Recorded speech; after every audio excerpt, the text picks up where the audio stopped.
My heart ached as the words escaped my lips, a dry, raspy tone that seemed to come from somewhere deep inside my chest, as if each word was being torn from me with an overwhelming force. "I can't believe you would do such a thing, Emily." Her name sounded foreign and harsh as it left my mouth, the pain in my voice undeniable. The woman who had once been the warmth of my life, the person I had adored more than anything, sat before me. Her hands were tightly interwoven in her lap, her posture small and defeated. When she looked up, her blue eyes, which had once been the source of my joy, now glistened with tears. Those tears, once so soft and comforting to me, no longer held any sway over my heart. Instead, they only deepened the chasm between us. "John, she began, her voice so fragile and quiet it was barely a whisper, choked by pain and regret. Her words struggled to emerge, but I couldn't bear to hear them. "Don't you dare say my name," I interrupted, my voice rising in a sharp, trembling crescendo that seemed to freeze the very air around us. "Who are you to speak my name, after everything you've done? You betrayed me, Emily. You betrayed our marriage. You betrayed my love, my trust." "I know, John. I know," she whispered, her voice breaking as she tried to explain, but it was as if her words only fueled the fury within me.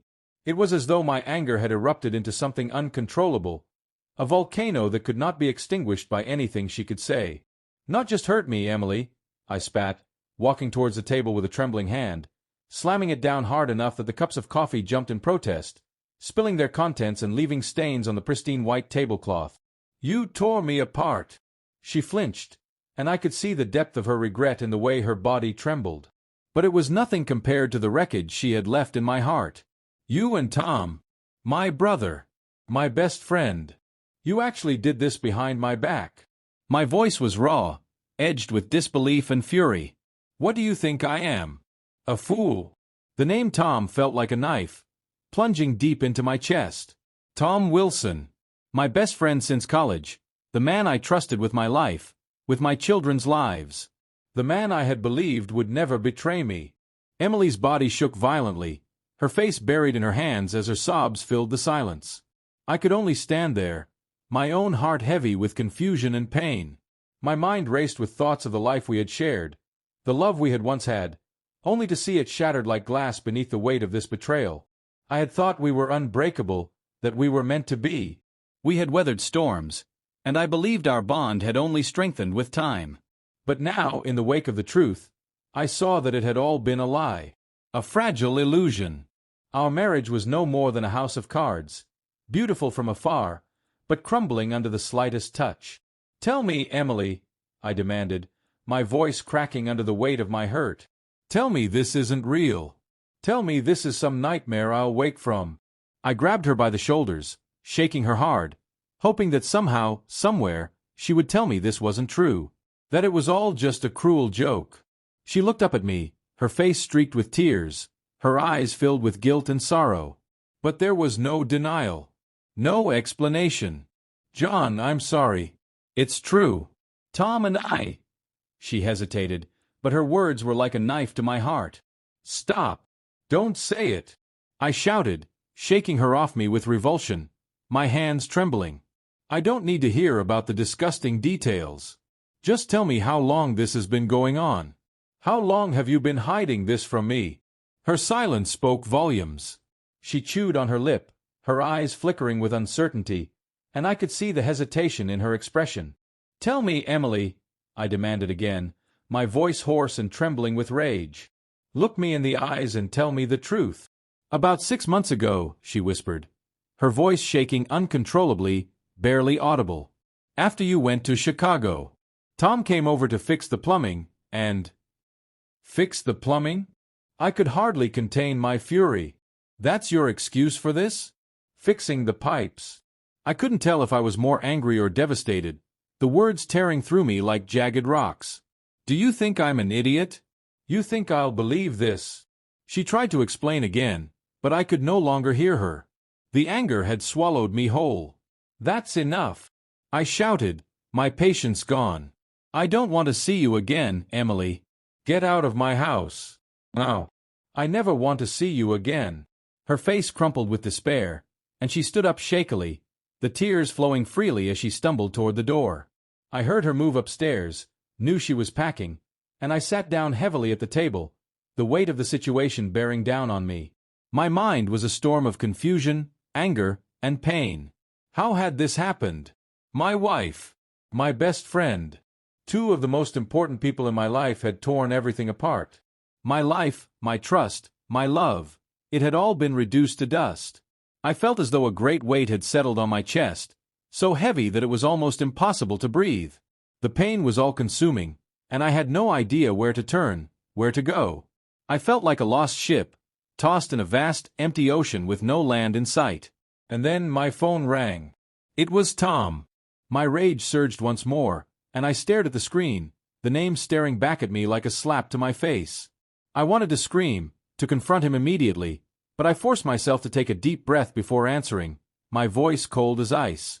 "Tom," I said, "you better give me a reasonable explanation for this. Now." There was a long silence on the other end of the line before Tom spoke, his voice thick with regret. "I know I've been an idiot, John. I'm sorry. I'm truly sorry. Sorry." I laughed bitterly, the sound hollow. "You slept with my wife, and you destroyed everything. Do you think an apology is enough?" My words were dripping with sarcasm, each one laced with pain and disbelief. "You've ruined my life, Tom. My marriage. My trust. What else is there?" "I know," his voice faltered. "I know, and I'm ready to face whatever you want to do. I'll accept the consequences." "Consequences?" I sneered. "What consequences are you talking about, Tom? You've shattered everything I've ever believed in. You've turned my world into a joke. And now you want to apologize and face the consequences." "I deserve to die," he choked out. I could hear the tears in his voice. "Stop," I cut him off harshly. "I don't want to hear your pathetic excuses. I don't want anything from you anymore. You're no longer my friend. Everything between us is over." I hung up on him, slamming the phone down onto the table, the screen blackening instantly as if it mocked the shattered pieces of my life. Emily returned downstairs with her suitcase, her face swollen and red from crying. She stood before me, voice cracking as she spoke. "John, I'm sorry. I know I've hurt you. I hope you can forgive me, though I know that's asking too much." I looked at her, a mix of emotions churning inside me. She had once been my everything. But now, she was the source of my deepest pain. "Forgive you?" I repeated the words slowly, as if they were the most absurd thing I had ever heard. "Do you really think I could forgive you? You slept with my best friend. You betrayed me in the worst way possible. Do you honestly think I can forgive you?" Her eyes filled with tears again, her voice a choked whisper. "I know it's awful, John. I know I've done something terrible. But Tom and we're in love." Her words sent a fresh wave of rage crashing through me. I stood up abruptly, pointing at her, fury flooding my veins. "In love? In love with lies and betrayal?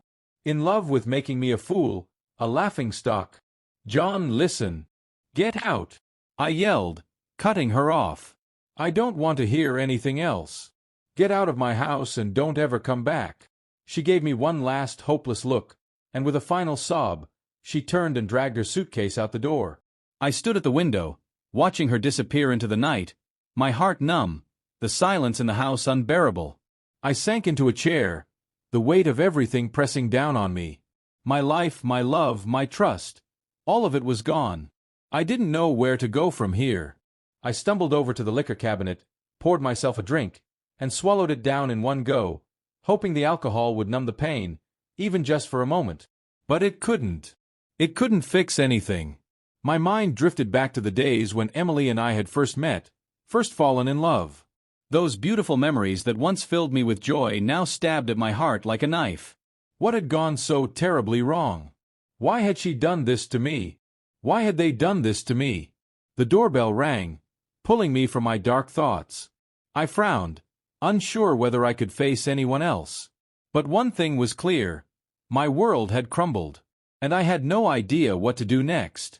This excerpt captures an intense and emotionally charged conversation between two people, John and Tom, after Tom has betrayed John by having an affair with Emily, John's wife. The writing conveys a deep sense of hurt, anger, and confusion, as John struggles to understand Tom's motivations and deal with the pain of betrayal.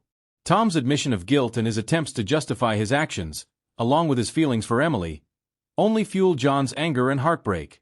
The final passage reflects John's sense of hopelessness and the uncertain road ahead, as he contemplates the possibility of rebuilding his life.